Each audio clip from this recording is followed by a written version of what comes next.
Araw mga bossing, so medyo makulimlim. Ngayong araw mga boss, meron ako iba-vlog isang pick-up truck kasi napakarami naghahanap sa akin ng pick-up truck mga bossing. Wala naman pumasok sa quality ko mga boss. Kaya ngayong araw yung pagkakataon para magkaroon tayo ng Toyota Hilux Conquest mga bossing. Kagandahan dito is naka black rhino na yung mags neto, R20, naka Nitro tires na rin siya na series 2024. Kaya sariwa-sariwa to mga bossing. And same time, alaga pa to ng Toyota service. Kaya kung naghahanap ka ng pick-up truck, baka makonsider mo to, silipin natin. Mga bossing ko, color black yung ating unit. Napakaganda ng tindig kasi nakalip siya ng 2 inches. Naka-projector ang headlight niyan. And same time, may signal light na rin sa kanyang side mirror, naka-rim visor, naka-roof rail na rin. Then silipin natin ng bahagya yung kanyang interior. Naka-aftermarket na leather ang upuan. Ito yung kanyang service record mga bossing. Tapos ito yung kanyang remote, dalawa. Tapos may extra pa siyang dalawang susi para sa pinto. Then naka-automatic climate control, naka-push start mga bossing, naka-cruise control na rin mga bossing ko. Tapos naka 2 din audio system, power fold, power adjust na rin yung side mirror. Ito naman yung kanyang second row. Buo yung canopy mga boss. Tapos yung bed liner, wala rin mga basag. Then ito pa yung kanyang dish matting mga boss. Nililinisan lang. Ito yung likod niya mga bossing. Yan, para sa mga nagkaka-interest. So bago ko i-review, kutang ko muna ng bahagya mga bossing ha. So ang tanging concern lang natin dito mga boss, meron siya mga minor dents. Kung hindi kita, ituturo ko kasi transparent naman tayo mga bossing. Tapos pagdating sa loob mga boss, mapapansin mo, meron pa siyang ambient light na naghahatid ng elegantness. So explain ko rin yan mga bossing. Kaya dito tayo mag-umpisa sa kanyang front area. Napakaganda ng turn signal mga bossing oh. Yan, so naka-LED lights yung ating headlight mga bossing. Tapos meron din siyang daytime running light. Ito yung kanyang front bumper mga boss. Meron siyang skid plate. Yan na TRD, kulay red sa baba. Tapos coding neto is Monday ending 2. So meron siya dito sensor mga boss para pag may mga sumisingit na de-detect natin. And sa parking mga bossing, kung medyo maliit yung space ng parking, so maiwasan din natin yung collision. Napakaganda ng kanyang bonnet mga bossing kasi nga para siya ditong may bigote. Yan mga boss oh. Tapos meron naman siya dito naghahatid ng elegantness, yung chrome line mga bossing. Naka-bush na rin yung ating busina mga bossing. Mamaya testingin natin yan. Tapos papakita ko sa inyo yung engine bay. Hindi pa nadidetail ang engine bay na ito mga boss. So yun ang maganda. Makikita natin kung may mga tagas-tagas po siya. So hopefully naman napaka-kinis naman ang makina. Kaya yun, papakita ko sa inyo mga bossing ko ha. And yun nga pala yung ating Toyota Fortuner na bagong upload. So sold na rin yun. Pagka-upload natin ng ganitong oras mga bossing, 9 PM mga boss. Oras lang talagang binilang noon. Tinakbo ng ating buyer from Montalban, Rizal. So may tinakbo silang unit from General Trias, Cavite. Kaso hindi nila nagustuhan. Maganda sa picture. Kaso upon viewing, wala. Hindi ganun ka sariwa mga boss. Kaya pinuntahan yung ating Toyota Fortuner. Yan, ora-orada binayaran nila boss. Kaya within the day na pagka-post natin, nakuha po siya. Okay, kaya maraming salamat sa ating mga viewers and buyers na nagtitiwala ng sobra mga bossing. Yan, medyo late na yon, mga alas 10 na ata na kami natapos. Pero sulit naman, wala nasabi yung ating mga buyer about sa ating unit mga boss. So ganun din, di pa rin na-detail ang engine bay nun mga boss. Pero inuwi na nila. So sobrang thankful tayo. Add ko lang mga bossing ko dito sa front area, mapapansin mo, meron siya ditong color gray mga bossing ha, na accent. Yan, so parang ang datingan dito is parang two-tone mga boss. Yan dito color gray din, kulay black naman dito sa kanyang wheel arch. Yan mga boss. Tapos meron na rin siyang fog light mga bossing. Walang pabasag yung ating fog light tsaka yung ating headlight mga bossing ha. Ganda ng wheel arch niyan. Tapos sa stepboard buong buo mga bossing. Yan, so kulay black kasi na napakakintab yung ating unit. So hindi mo mapapansin yung cladding niya rito. Madali mo lang siya makikita pag lumapit ka ng bahagya. Okay, tsaka pag maaraw mga boss, kasi nga meron siyang liner na kulay pula. So punta tayo sa gulong mga bossing ko. Series 2024 to, Black Rhino mga bossing. So bali ang setup nila dito 140,000 mga boss Yan, kasama na yung gulong tsaka mags mga bossing. Yan, so series 2024 pa naman, goods na goods pa, makapal pa, 90% tread life pa mga bossing. Tapos may mga himulmul pa yan. Okay, nagpalit na rin sila ng bahagya lang mga boss. I think sa likuran ata, not sure dito sa harapan mga boss. Pero may sapin na rin siya mga boss Yan, tapos sa wheel arch mga boss, goods na goods yan ha. Okay, so even mga gas-gas, wala masyado. Makikita mo lang, mga ganyan lang. no, yung kulay gray niya. Okay. Yan mga boss. Sa hood, wala tayong masasabi sa hood. May mga hairlines lang ng konti, mga bossing. Pero yung mga dents, wala po mga boss. Magkabilaan yan, all goods po yan mga bossing ha. Yan, tinanggal lang yung RFID mga boss kasi nakakonect sa bank account ng dating may-ari. Tapos pagdating sa windshield natin, sa window, yan. Okay, so original lahat Toyota, wala pang nare-replace mga boss. Tapos ito yung rain visor niya, yan yung roof rail. May signal light na rin sa kanyang side mirror, so nabanggit ko naman kanina.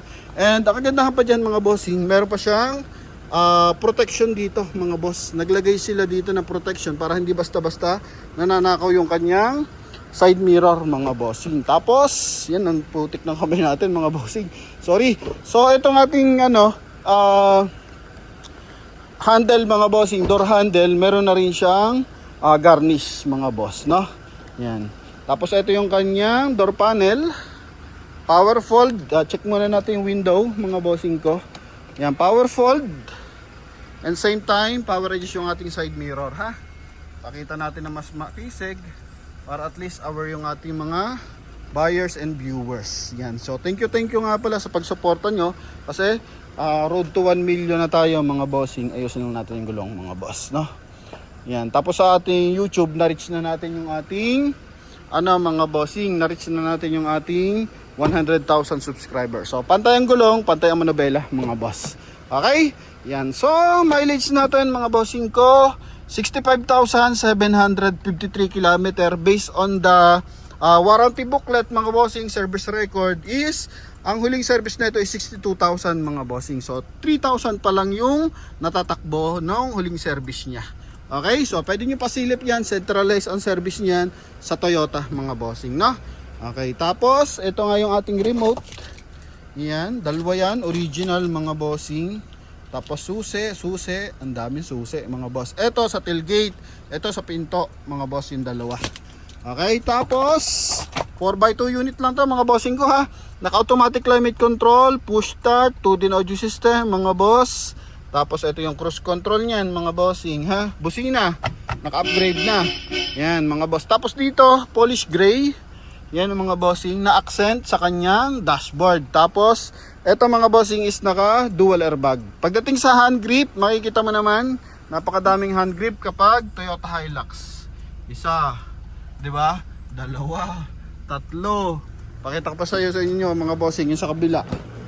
Yan oh, 4. So 8 yan mga bossing. Tama ba? O nga, 8. O, magkabilaan, tig-4 mga bossing ko. Ito yung likod, 100% na hindi binahang ating unit. So maganda yung flooring kasi nga meron siyang dish matting. Yan mga boss. Tsaka ito mga bossing oh. Kita mo yung pinakailalim yan. So wala mga kalakalawang. Oh, ganda pa mga bossing ko. Dito naman, dito lang meron siya na punit kasi nga ang ilalim naman na ito tela mga bossing ha. Pero ito, aftermarket lang naman to mga boss. Okay, so pwede nyo tanggalin. If ever na gusto nyo, pwede rin namang hindi. Tapos ito yung ating armrest. Yan, so may lagyan din siya ng mga small accessories. Polish black yung combination color dito sa ating may gift shifter. Yan, napaka-pogi no. Lamig pa ng aircon mga bossing. Ating liner mga boss, kulay black. Yan mga bossing, kulay black. So pasensya na kayo, nag-against the light mga boss. Tinatamaan ng liwanag. So ito yung ating ceiling. Yan mga boss. Okay. Yan, tingnan mo naman yung kanyang ambient light. So lahat ng pinto meron siyang ambient light mga bossing. Dito rin makikita mo yan mga boss. Tapos dito sa kabilang side, yan mga bossing. Okay, sa mga pedal, all goods pa mga bossing ha. Makakapal pa. Yan, open na natin yung ating engine bay para pag-ikot natin sabay na. Sa atin namang sa ating steering wheel, so ito mga bossing, all goods pa to mga boss. Ito may puti-puti kasi pinagtanggalan ng kanyang steering wheel cover mga boss. Pero wala pang bakbak mga boss, tsaka hindi pa siya pudpud mga bossing ha. Yan, tapos punta tayo dito sa ating bed liner mga boss. Yan yung likod niya. Okay. Yan, tatanggalin pa yung mga sticker na yan mga bossing. If ever na gusto yung tanggalin ha, pwede natin patanggal. Yan, yun yung kanyang bed liner. Tapos Hilux na dish matting. Yan, hypothermot yan mga boss. So Pag may mga dumi, wawalis-walisin mo na lang. So Conquest to mga bossing, kaya meron siyang canopy. Ito yung ating LED na fog light mga boss. Yan, ito yung kabila. Dito sa ating tailgate mga bossing, may mga minor na scratches lang naman. Tapos may reverse parking camera yan. Tapos meron din siyang 4 na reverse parking sensor. Yan, ha? 4 yan mga bossing ko. Ito yung kanyang tailgate. Wala nangangalawang dyan mga bossing. Magkabilaan, all goods yan. Okay, pati yung kanyang lock ng belt. So, all goods mga boss. Yan, ha? Yan. So, kita nyo naman, release from Toyota Commonwealth. So, yung service record niya, dun din. Ito yung ating gulong sa likuran. Tingnan mo naman, oh. May mga himul-mul pa yan mga boss. So, nagpapalit naman ng ano yan, mga gulong kalimitan. Bagong palit lang to siguro kasi 2024. Siguro mga mileage yun, nasa around 40 kilometer nagpalit na sila mga bossing. Tingnan mo yung tindig na ating Hilux mga boss. Oh, yan oh, ang kisig, di ba? Oh, pakita ko lang yung mga dents mga boss kasi hindi siya masyadong kita eh. Ayun oh, mga bossing ko. Yan, pag nahanap natin yung magde-dent mga bossing, kita nyo? Yan oh. Pag nahanap natin yung magde-dent, so ipapadent natin yan. Okay? Yan. Konting-konti lang, pero at least dinideclare pa rin natin mga bossing, di ba? Kahit maliliit na bagay yan, wala namang problema dyan eh. At least nakadeclare po yan. Sa tint natin, wala nakalagay na brand ng tint mga bossing. Pero pag nakita ko yung brand ng tint mga boss, di sasabihin ko sa inyo mga boss, no? Yan. Okay. Then, dito yung kabila. Yan. Yung mga sticker, kung gusto nyo patanggal, pwede rin naman. Dito, may ano ba, brand ng tint. Wala nakalagay mga bossing. Sa windshield, wala talaga mga boss. Ito yung kabilang upuan. Dito, all goods mga bossing oh. Wala ka makikita mga biyak-biyak dyan. Pero 2021 model to mga bossing. Hindi naman to 2025, hindi naman to 2026 para maganong kasariwa. Pero parang ganun mga bossing. Hindi naman natin biyabanggit na brand new mga boss, no? Hindi naman tayo ganun magbenta na good as brand new mga bossing. Tayo declare all details mga boss. Ganun tayo mga bossing ko. Okay, so pakita natin syempre yung ating engine bay mga boss. Yan, ha? So hindi natin sisirain yung ating yung mga pinagkakatiwala sa atin ng ating mga viewers and buyers para sa mga maliliit na issue mga boss. Declared natin yan. Tsaka pag may mga tagas mga bossing, pinapagawa natin. Pero ito mga boss, basta alagang kasa. Wala kang makikita dyan mga tagas-tagas mga bossing. Hanggang ilalim yan. Oh, kitang-kita naman yan. Motolite Gold ang baterya. Op, op. Mga boss.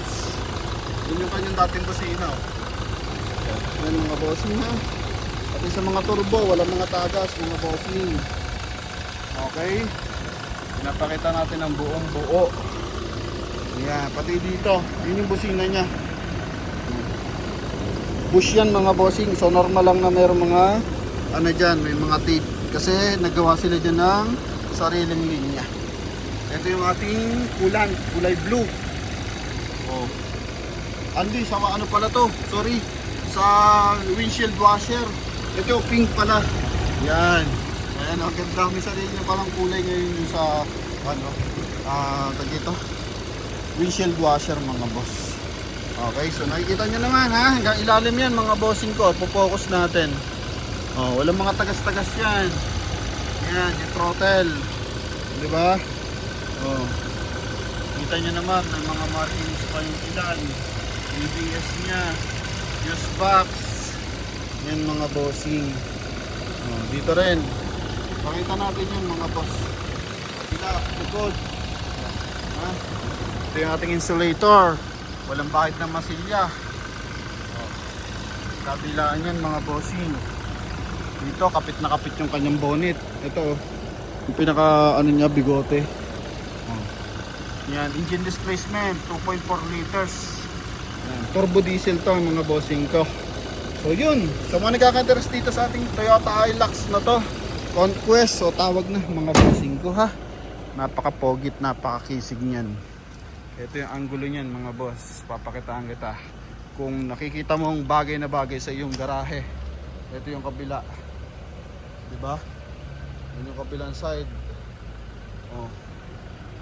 Mga ilaw. Hilux. Walang 0.5 yan mga bossing ko. Para at least makita nyo na malinaw. Dito rin. Ayan, ha? Dito yung ambient to kahit malayo. Ayan mga boss. Ayan. Oh, hoping nagustuhan mo yan bossing ko ha.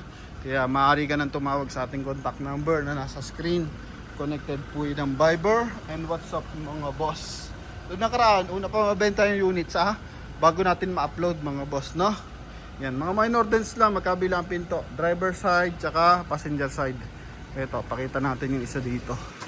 Malapit kasi di makita eh. Yun mga boss. Pero pag malayo, yan, nakikita ng konti. Konting-konti lang mga boss. Kaya kailangan pag mag-check medyo malinaw ang mata. So yun lang mga bossing ko. Maraming salamat sa panonood at pagsubaybay sa ating channel. Kung di pa nakasubscribe, mag-subscribe na mga bossing ko. Para paparapol nga pala tayo mga bossing ha. December 15. Pag umabot tayo ng 1 million followers sa Facebook, 50 million pamimigay natin mga bossing ko. So hahati-hatiin natin yan para sa mga mahal nating followers and subscribers mga boss. So yun lang. Thank you very much. Salamat sa suporta.